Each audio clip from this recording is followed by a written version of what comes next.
কিশোরগঞ্জ মধ্যযুগের বাংলা সংস্কৃতির রাজধানী। দেশের উত্তর পূর্বাঞ্চলের হাওর আর সমতলের সমন্বয়ে গড়ে ওঠা প্রাচীন জনপদ কিশোরগঞ্জের এখানে সেখানে ছড়িয়ে আছে শিল্প সংস্কৃতির নানা নিদর্শন। মধ্যযুগের প্রখ্যাত ভাষান কবি দ্বিজ বংশীদাসের মেয়ে চন্দ্রাবতী তেমনি এক কিংবদন্তির নাম। চন্দ্রাবতী ছিলেন ষোড়শ শতাব্দীর কবি এবং মধ্যযুগে বাংলা সাহিত্যের ইতিহাসে প্রথম বাঙালি সার্থক মহিলা কবি। চন্দ্রাবতী ছিলেন বাবার মতো ভাষান কবি, গীতিকার আর রামায়ণের রচয়িতা। ময়মনসিংহ গীতিকার পরতে পরতে মিশে আছে কবি চন্দ্রাবতীর অমর কাব্য, প্রেম আর বিরহের উপাখ্যান। এই বিদুষী নারী অন্যান্য কাব্য ছাড়াও পিতার আদেশে বাংলা ভাষায় রামায়ণ রচনা করেছিলেন। পরবর্তীকালে ময়মনসিংহ গীতিকার এক কবি নয়নচাঁদ ঘোষ চন্দ্রাবতীর চরিত কথা রচনা করেন। তার জন্ম হয় আনুমানিক 1550 সালে তৎকালীন বঙ্গের ময়মনসিংহের পাতুয়ারি গ্রামে, যা বর্তমানে বাংলাদেশের কিশোরগঞ্জ এলাকায় অবস্থিত। তার পিতা ছিলেন মনসামঙ্গল কাব্যের অন্যতম রচয়িতা দ্বিজ বংশীদাস এবং মাতার নাম সুলোচনা। কিশোরগঞ্জ শহর থেকে 6 কিলোমিটার দূরে পাতুয়ারি গ্রাম। একসময় নির্জন আর বন জঙ্গলে ঘেরা অনেকটা দুর্গম পাতুয়ারি গ্রাম ছিল ফুলেশ্বরী নদীর তীরে। এখন আর নদীর কোনো চিহ্ন নেই, তবে পাতুয়ারি গ্রামেই মধ্যযুগের প্রথম মহিলা কবি চন্দ্রাবতীর শিব মন্দির ও তার পূর্বপুরুষের বাড়ির স্মৃতি বয়ে চলেছে আজও। কালের নীরব সাক্ষী হয়ে আজও দাঁড়িয়ে আছে চন্দ্রাবতীর শিব মন্দির আর ভগ্নপ্রায় কয়েকশো বছরের পুরনো বাড়ি, যার প্রতিটি ইটের ভাজে ভাজে লুকিয়ে আছে নানা কিংবদন্তি। বাংলা ভাষায় সাহিত্য চর্চা সেই সপ্তম অষ্টম শতকে শুরু হলেও প্রথম বাঙালি মহিলা কবি পেতে পেতে সাহিত্যানুরাগীদেরকে অপেক্ষা করতে হয় ষোড়শ শতকের অর্ধেকেরও বেশি সময় পর্যন্ত। মধ্যযুগের সামাজিক প্রেক্ষাপটে যেখানে নারীদেরকে মনে করা হতো অন্য 8-10টা সাধারণ ঘরোয়া পণ্য সামগ্রীর মতন, তখনই কবি হিসেবে আবির্ভাব ঘটে এক অসম্ভব মেধাসম্পন্ন নারীর, যার নাম চন্দ্রাবতী, এবং বাংলা সাহিত্যে শুরু হয় একটি নূতন দিগন্তের।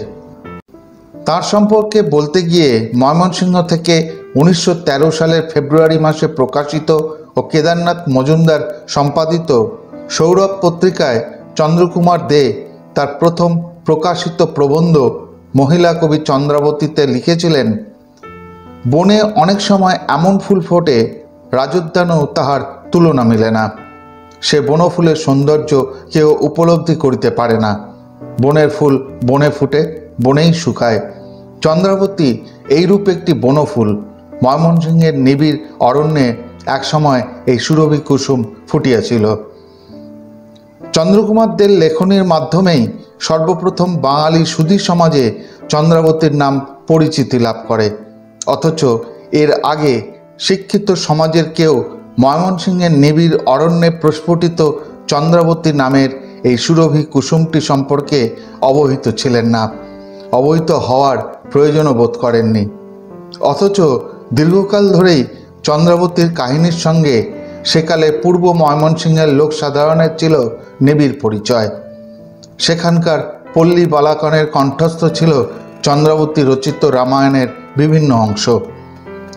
চন্দ্রকুমারের ভাষায়, যাহার কবিতা লোকের প্রাণের মধ্যে মনের মধ্যে সর্বদা প্রিয়জনের স্মৃতির ন্যায় ঘুরিয়া ফিরিয়া ভাসিয়া ভাসিয়া বেড়ায়, ছোট বড় নাই, স্থান অস্থান নাই, মুখে মুখে ফেরে, তিনি সাধারণের প্রাণের কবি।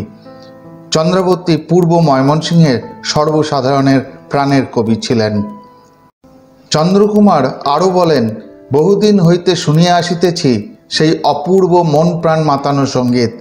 মাঠে কৃষকের, শিশুর মুখে মুখে, আঙ্গিনায় কুলকামিনীদের মুখে, ঘাটে বাটে, মন্দিরে, প্রান্তরে, বিজনে, নদীর পুলিনে সেই সঙ্গীত। বিবাহে, উপনয়নে, অন্নপ্রাশনে, ব্রতে, পূজায় সেই সঙ্গীত ঘুরিয়া ঘুরিয়া ফিরিয়া ফিরিয়া কানে আসিয়া বাজে। মরমের ভিতর প্রবেশ করে, প্রায়ই শুনি চন্দ্রাবতী ভনে, চন্দ্রাবতী গায়। শ্রাবণের মেঘ ভরা আকাশতলে ভরা নদীতে যখন বাহকগণ সাঁঝের নৌকা সারি দিয়া বাহিয়া যায়, তখন শুনি সেই চন্দ্রবতীর গান। বিবাহে কুলকামিনীগণ নব বরবধূকে স্নান করাইতে জলতরণে যাইতেছে আর গাহিতেছে সেই চন্দ্রবতীর গান। তারপর ক্ষৌরকার বরকে কামাইবে তার সঙ্গীত, বরবধূর পাশা খেলা তার সঙ্গীত, সে কত রকমের।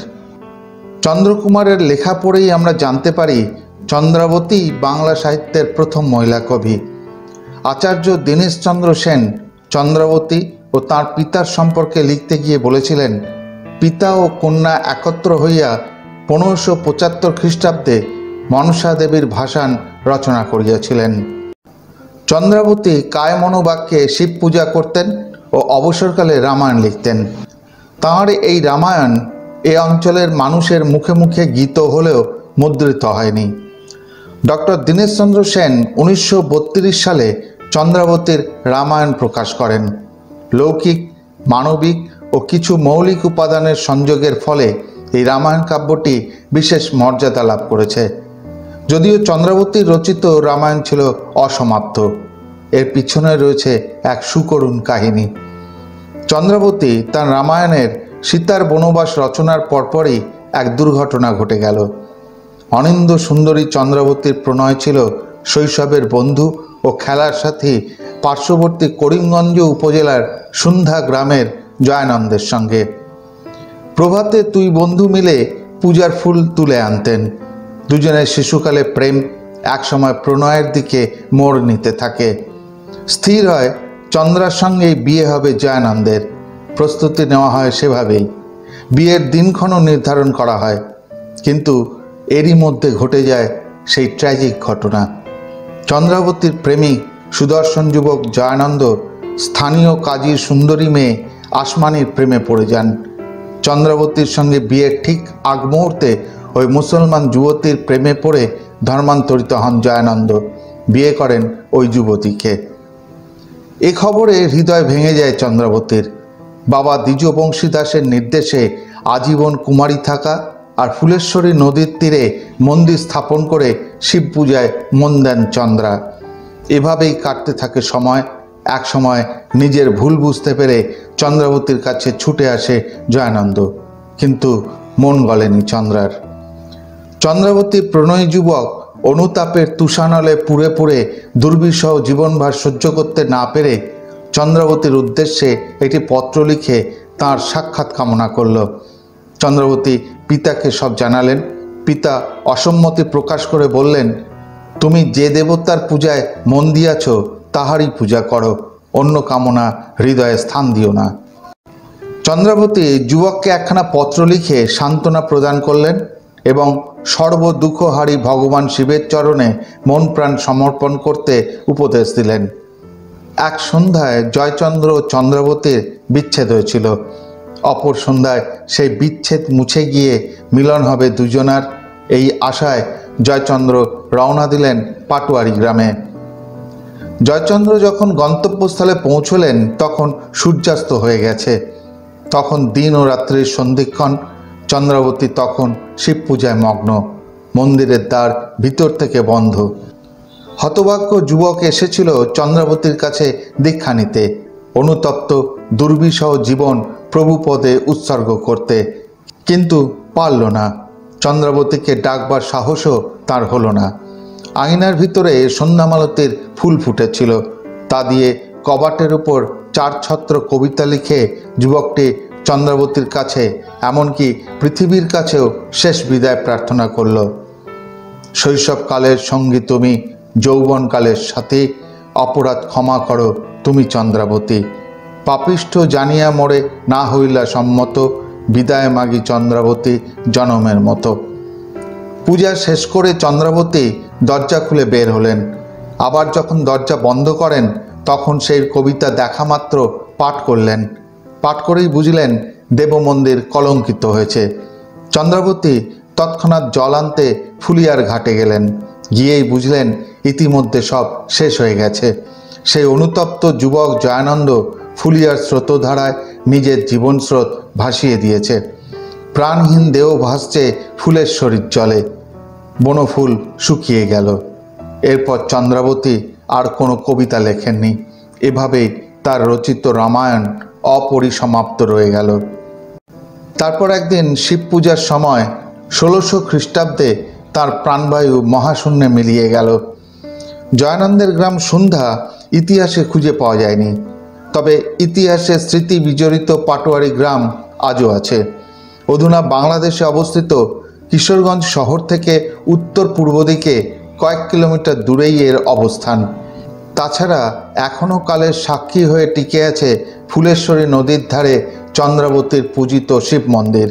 ময়মনসিংহ গীতিকায় তার কথা পাওয়া যায়। শুধু রামায়ণ নয়, চন্দ্রকুমার দে সংগৃহীত ও ময়মনসিংহ গীতিকায় সংকলিত দস্যু কেনারামের পালা এবং ধারণা করা হয় সম্ভবত মলুয়া ও দেওয়ান ভাবনাও চন্দ্রাবতীরই রচনা।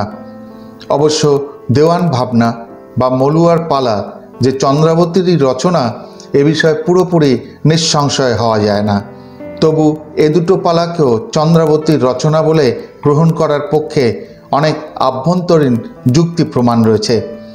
সেসব যুক্তি প্রমাণের উপর ভিত্তি করেই অনির্বাণ রায়চৌধুরী লিখেছেন, পালা দুটির মধ্যে নারী চরিত্রের স্বাধীন চিত্ততা, সতীত্ববোধ ও একনিষ্ঠতার পরিচয় রয়েছে এবং পালার নায়িকারা যেরকম জীবনের যন্ত্রণা সহ্য করেছে ও ব্যর্থ প্রণয়ের জ্বালায় দগ্ধ হয়েছে তাকে অনুধাবন করলে এগুলোর মধ্যে যে কবির জীবনের ব্যক্তি অনুভূতি ধরা পড়ে, তাতে এগুলোকে চন্দ্রাবতীর রচনা বলে ধরলে বোধহয় অন্যায় হয় না। তার নিজের জীবনের ট্র্যাজেডি নিয়ে রচিত লোকগাথা শতাব্দীর পর শতাব্দী ধরে অবিভক্ত ময়মনসিংহ জেলার মানুষের মুখে মুখে ফিরে এসেছে। আচার্য দীনেশচন্দ্র সেন একসময় সহজিয়া চণ্ডীদাসের সাধন সঙ্গিনী রামীকে আমাদের সাহিত্যের প্রথম মহিলা কবির মর্যাদা দিতে চেয়েছিলেন। তবে তার এই মত শেষ পর্যন্ত সর্বজনগ্রাহ্য হয়নি। চন্দ্রাবতী যে বাংলা সাহিত্যের প্রথম মহিলা কবি সে ব্যাপারে বর্তমানে আর কোনো সন্দেহের অবকাশ নেই। অন্তত তার অপরিসমাপ্ত রামায়ণের আনুপূর্বিক পর্যালোচনাতেই স্পষ্ট হয়ে ওঠে যে তিনি শুধু প্রথম মহিলা কবিই নন, প্রাক আধুনিক বাংলা সাহিত্যের একজন অত্যন্ত গুরুত্বপূর্ণ কবিও বটে। কিশোরগঞ্জ সদর উপজেলার পাতুয়ারি গ্রামে কালের নীরব সাক্ষী হয়ে দাঁড়িয়ে আছে অষ্টকোণাকৃতির চন্দ্রাবতীর শিব মন্দির। পাশেই রয়েছে আরও একটি মন্দির ও ভগ্নপ্রায় একটি দ্বিতল ভবন। বাড়িটি চন্দ্রাবতীর পূর্বপুরুষ জমিদার নীলকণ্ঠ রায়ের বলে ধারণা এলাকাবাসীর। দেশ বিদেশের অনেক পর্যটক এখানে ঘুরতে আসেন, কিন্তু মন্দিরের দৈন্যদশা দেখে হতাশ হন অনেকে। ধ্বংস হয়ে যাওয়ার আগে এই ঐতিহাসিক স্থানটি রক্ষার দাবি তাদের। এই মহান মহিলা কবির জীবনী নিয়ে চন্দ্রাবতী কথা নামের একটি চলচ্চিত্র নির্মিত হয়েছে। নীতি নীতি তোলা ফুলে তোমার মালা গাঁথা, তোমার কাঁথা মালা লইয়া কন্যা কান্তির বিগলে।